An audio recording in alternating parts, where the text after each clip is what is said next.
Hi, welcome back. നമ്മളിപ്പോൾ A I കുറിച്ച് സംസാരിക്കാത്ത ഒരു ദിവസം പോലുമില്ല. എന്തെങ്കിലുമൊക്കെ എ ഐ ലോകത്ത് അഡ്വാൻസ്മെന്റോ അപ്ഡേറ്റ്സോ ഉണ്ടാവാറുണ്ട്. ആൻഡ് അങ്ങനെയുള്ള കുറച്ച് അപ്ഡേറ്റ്സ് കമ്പൈൽ ചെയ്തിട്ടായിരിക്കും ഇന്നത്തെ വീഡിയോ ഉണ്ടാവുക. So welcome back to another video. First news is from Bengaluru, Karnataka. Karnataka government ഇപ്പോൾ ഒരു കമ്മിറ്റി രൂപീകരിച്ചിട്ടുണ്ട് to ensure that the A I is used responsibly. ആ ഒരു കമ്മിറ്റിയുടെ ചെയർമാൻ ആയിട്ട് വരുന്നത് നമ്മുടെ ഇൻഫോസിസിന്റെ ഒക്കെ ഫൗണ്ടർ ആയിരുന്ന ക്രിസ് ഗോപാലകൃഷ്ണൻ ആയിരിക്കും. The committee will develop a policy framework for എത്തിക്കലും സേഫറും റെസ്പോൺസിബിളും ആയിട്ടുള്ള എ ഐ പ്രാക്ടീസസിന് വേണ്ടി, എസ്പെഷ്യലി ഗവൺമെന്റ് സർവീസസിലും ആസ് വെൽ ആസ് പബ്ലിക് ഡൊമൈനിലും ഒരു സെറ്റ് ഓഫ് കോഡ്സും ഒരു സെറ്റ് ഓഫ് എങ്ങനെയാണ് നമുക്ക് എ ഐ റെസ്പോൺസിബിൾ യൂസ് ചെയ്യാം എന്നായിരിക്കും ഈ കമ്മിറ്റി പഠിച്ച് റിപ്പോർട്ട് സമർപ്പിക്കുന്നത്. Next news is from Meta. Meta അറിയാലോ, ഫേസ്ബുക്കിന്റെ പാരന്റ് കമ്പനി. ഇപ്പോൾ മെറ്റയും എ ഐ ഫോക്കസ്ഡ് ആണ്. മെറ്റ സൂപ്പർ ഇന്റലിജൻസ് ലാബ് എന്നൊരു സ്പെഷ്യൽ ഫെസിലിറ്റി തന്നെ അവർ രൂപീകരിച്ചിട്ടുണ്ട് എ ഐ ഡെവലപ്പ് ചെയ്യാനായിട്ട്. ആൻഡ് ഒരുപാട് അക്വിസിഷൻസ് അവർ നടത്തുന്നുണ്ട്. പല സ്റ്റാർട്ടപ്സ് ആയിട്ടുള്ള എ ഐ കമ്പനീസിനെയും അക്വയർ ചെയ്തിട്ട് അവിടുത്തെ ഡെവലപ്പേഴ്സിനെ ഈ മെറ്റയിലോട്ട് കൊണ്ടുവന്ന് മെറ്റയ്ക്ക് വേണ്ടി പ്രൊഡക്ട്സ് ഡെവലപ്പ് ചെയ്യുക എന്നാണ് അവർ ഉദ്ദേശിക്കുന്നത്, അവരുടെ strategy. As well as competition cut down ചെയ്യുക എന്നുണ്ട് അതിനകത്ത്. ആൻഡ് വൺ സച്ച് അക്വിസിഷൻ ഇപ്പോൾ നടത്തിയിട്ടുണ്ട് മോൾട്ട് ബുക്ക്. മോൾട്ട് ബുക്ക് ഒരു എ ഐ പ്ലാറ്റ്ഫോം ആണ്. ഈ platform is completely different from other AIs. കാരണം ഈ platform lets the A I agents, അതായത് നമ്മളെ തന്നെ സെറ്റ് ഓഫ് ടാസ്ക് പെർഫോം ചെയ്യാനായിട്ട് എ ഐ ഏജൻസ് ക്രിയേറ്റ് ചെയ്യാൻ പറ്റും. അപ്പോൾ ആ എ ഐ ഏജൻസിന് തമ്മിൽ സംസാരിക്കാൻ പറ്റുന്ന ഒരു സോഷ്യൽ മീഡിയ പ്ലാറ്റ്ഫോമാണ് മോൾട്ട് ബുക്ക്. സോ അവർക്ക് നമ്മുടെ ഇന്റർവെൻഷൻ ഇല്ലാതെ നമ്മളെങ്ങനെയാണ് മെസ്സേജ് ചെയ്യുന്നത്, അതുപോലെ ഈ മോൾട്ട് പ്ലാറ്റ്ഫോമിൽ ഈ എ ഐ ഏജൻസിനെ വന്ന് സംസാരിച്ച് ഡിസ്കസ് ചെയ്ത് അവരുടെ തോട്ട്സ് ഷെയർ ചെയ്യാൻ പറ്റും. റെഡിറ്റ് ഒക്കെ പോലെയുള്ളൊരു പ്ലാറ്റ്ഫോം ആയിരിക്കും. ആൻഡ് ആ പ്ലാറ്റ്ഫോമിൽ ഒരു കോൺവെർസേഷൻ വളരെ വൈറലായിട്ട് സർക്കുലേറ്റ് ചെയ്യുന്നുണ്ടായിരുന്നു. എങ്ങനെയാണെന്ന് വെച്ചാൽ രണ്ട് എ ഐ ഏജൻസി തമ്മിൽ സംസാരിക്കുമായിരുന്നു. And they were telling they need to develop an encrypted language so that ആ മെസ്സേജസ് ഹ്യൂമൻസിന് കണ്ട് മനസ്സിലാകാതെ they can take decisions on their own. ഈ ഒരു എ ഐ അപ്പോൾ നല്ല ഇമ്പാക്റ്റ് ആണോ അതോ നെഗറ്റീവ് ഇമ്പാക്റ്റ് ആണോ ക്രിയേറ്റ് ചെയ്യാന്ന് അറിയില്ല. നമ്മൾ ചില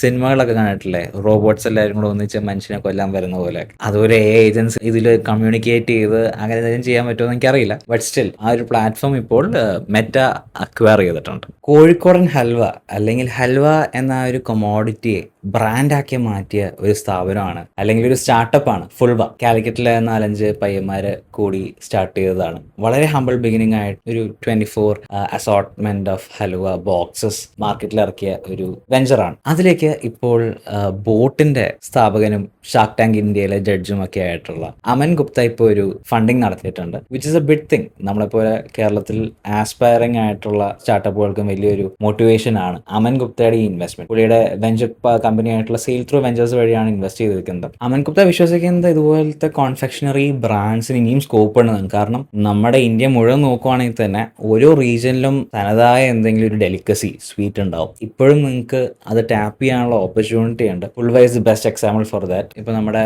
മനോരമ എലിവേറ്റ് എന്ന് പറഞ്ഞ പ്രോഗ്രാം ഉണ്ടല്ലോ, ഷാർക്ക് ടാങ്കിന്റെ തന്നെ നമ്മുടെ ഒരു കേരള വേർഷൻ, അതിലും പ്രസന്റ് ചെയ്തിട്ടുണ്ടായിരുന്നു ഫുൾവ. ആൻഡ് അതിൽ എനിക്ക് രാഹുൽ മാമിനൊക്കെ ഇൻവെസ്റ്റ് ചെയ്തു. Anyways wishing the best for Fulva. ഫുൾവയുടെ സ്റ്റോറി ഫുൾ അറിയാനായിട്ട് ഇ കോം ഷോ എന്ന് പറഞ്ഞാൽ നമ്മുടെ ഷാന്റെ ഒരു പോഡ്കാസ്റ്റ് ഉണ്ട്.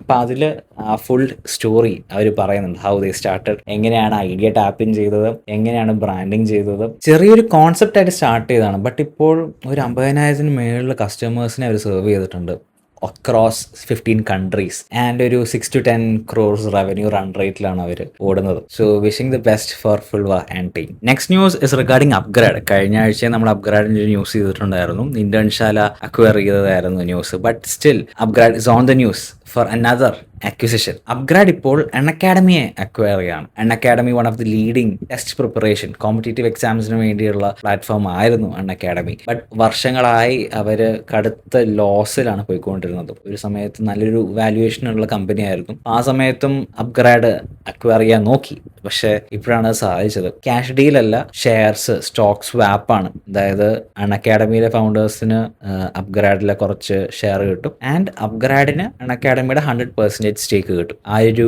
രീതിയിലാണ് ഡീൽ സ്ട്രക്ചർ ചെയ്തിരിക്കുന്നത്. അക്കാഡമിയുടെ ഇപ്പോഴത്തെ CEO ഗൗരവ് മുഞ്ചൽ തന്നെ ആയിരിക്കും CEO, അതിൽ മാറ്റമൊന്നും ഉണ്ടാവില്ല. ബട്ട് അവരുടെ സ്ട്രാറ്റജി ഷിഫ്റ്റ് ആവാൻ പോവാണ്. കുറച്ചും കൂടെ AI ഫോക്കസ്ഡ് ആയിരിക്കും ഇനി അക്കാഡമിയുടെ കോഴ്സസും അവരുടെ ഇനി അങ്ങോട്ടുള്ള റോഡ് മാപ്പ്. അപ്ഗ്രേഡിനെ സംബന്ധിച്ച് ഇത് 2022 കഴിഞ്ഞിട്ടുള്ള 7ാമത്തെ അക്വിസിഷൻ ആണ്. അവരിപ്പോൾ ബൈജൂസിന്റെ കുറച്ച് ലോസ് ആയിട്ടുള്ള അസറ്റ്സ് അക്വയർ ചെയ്യാൻ നോക്കുന്നത്. ഓവറോൾ എഡ്ടെക് നമ്മളറിയാലോ, ആ കോവിഡ് പാൻഡമിക്കിൽ ഭയങ്കരമായിട്ട് ബൂം സംഭവിച്ചു കഴിഞ്ഞിട്ട് വളരെ ഒരു ഡൗൺഫോൾ ആയിരിക്കുന്ന സമയമാണ് ഇപ്പോൾ. അപ്പോൾ അതിൽ നിന്ന് ഇപ്പോഴും പോസ്റ്റ് പാൻഡമിക് റിക്കവറി നടന്നുകൊണ്ടിരിക്കുകയാണ്. അപ്പോൾ അപ്ഗ്രേഡ് ആണ് ഇപ്പോൾ എമർജിങ് ആയിട്ട് ആ ഇൻഡസ്ട്രിയെ കൺസോളിഡേറ്റ് ചെയ്യാൻ നോക്കുന്നത്.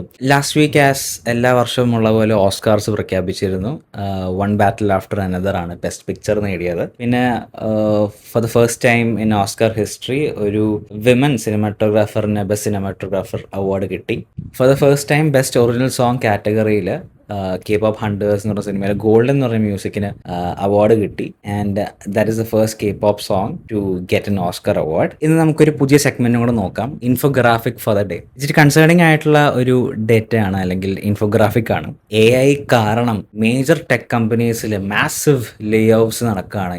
Right from Silicon Valley to നമ്മുടെ ഇവിടുത്തെ ബാംഗ്ലൂർ വരെ ഒരുപാട് കമ്പനീസിൻ്റെ എൻട്രി ലെവൽ അല്ലെങ്കിൽ മിഡ് ലെവൽ ആയിട്ടുള്ള ജോബ്സ് AI റീപ്ലേസ് ചെയ്യണം. ഫോർ എക്സാമ്പിൾ ഒറാക്കിളിൽ 30,000 ലേ ഓഫ് ആയി, ആമസോണിൽ 16,000, ലിവ് സ്പേസ് ഇന്ത്യൻ സ്റ്റാർട്ടപ്പ് ആണ് 1,000 പോയി, eBayയിൽ 800 പേര് പോയി.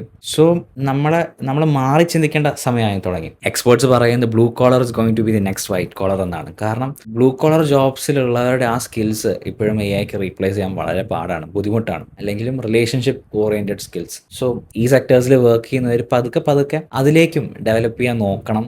And that's it. I'll see you in the next one.